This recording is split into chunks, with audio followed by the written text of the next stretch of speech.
जी, यहाँ मैं आपको एक और बात क्लियर करना चाहता हूँ कि ये जैसा कि यही सवाल चल रहा है, भाई काशिफ ने जो किया है कि अगर उसकी तराज किया जाता है, उसकी जगह कोई दूसरा शख्स कुर्बान किया गया है, तो अगर कोई उसकी जगह दूसरा शख्स कुर्बान किया जाए तो ये लफ्ज, ये बात वो कह नहीं सकता था।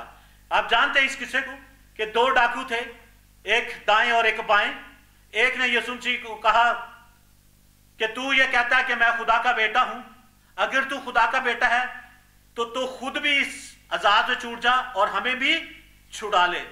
तो दूसरे ने जल्दी से कहा, क्योंकि वो जानता था यीशु मसीह के, उसकी हिस्ट्री मैंने थोड़ी सी पढ़ी है, सुनी है, वो यीशु मसीह के बारे में उसने बहुत कुछ सुना था, उसने यीशु मसीह की बहुत ही तालीम सुनी थी, इसलिए वो यीशु मसीह के बारे में बहुत कुछ जानता था। उसने जल्दी से कहा, हम तो अपने किए की सजा पा रहे हैं, लेकिन इस शख्स ने तो कोई गुनाह नहीं किया, बल्कि ये तो बेऐब है, ये तो बेऐब बर्रा है, ये तो बेगुनाह है, इसको सलीब पर क्या कर दिया है, लटका दिया गया। और यही गुनाह छुपाने के लिए, जैसा मत्ती की इंजील उसके 28 बाब में उस वक्त के हाकिमों ने, उस वक्त के पुलिस वालों ने, उस वक्त के फकी और फरीसियों ने, वो जिसको हम ये कहते हैं मजहब के ठेकेदारों ने पैसा देकर लोगों का मुंह बंद करवाया ताकि ये बात क्या कर दी जाए, जुटला दी जाए, झूठी कर दी जाए।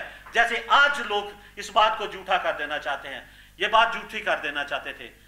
जैसा कि कलाम के अंदर यही बात हुई। यीशु मसीह ने उसको क्या कहा, जब उसने कहा कि जब तू अपनी बादशाही में आए तो मुझे क्या करना, याद करना।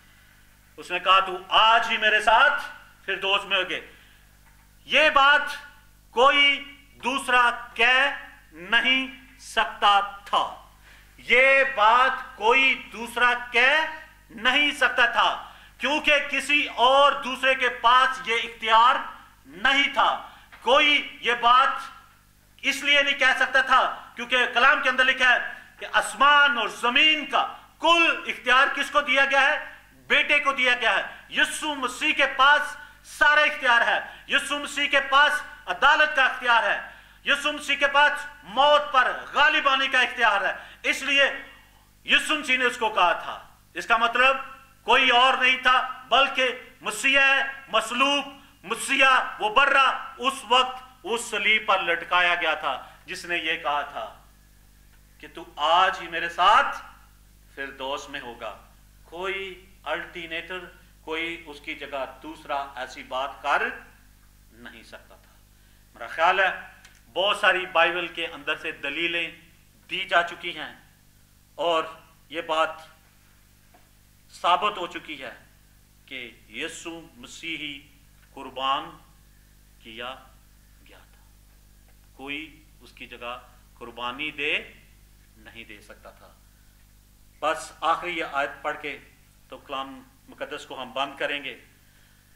उसका तीसरा बाब मैं पढ़ता हूँ, यूहन्ना की इंजील और उसका तीसरा बाब और उसकी 25 और 26 आयत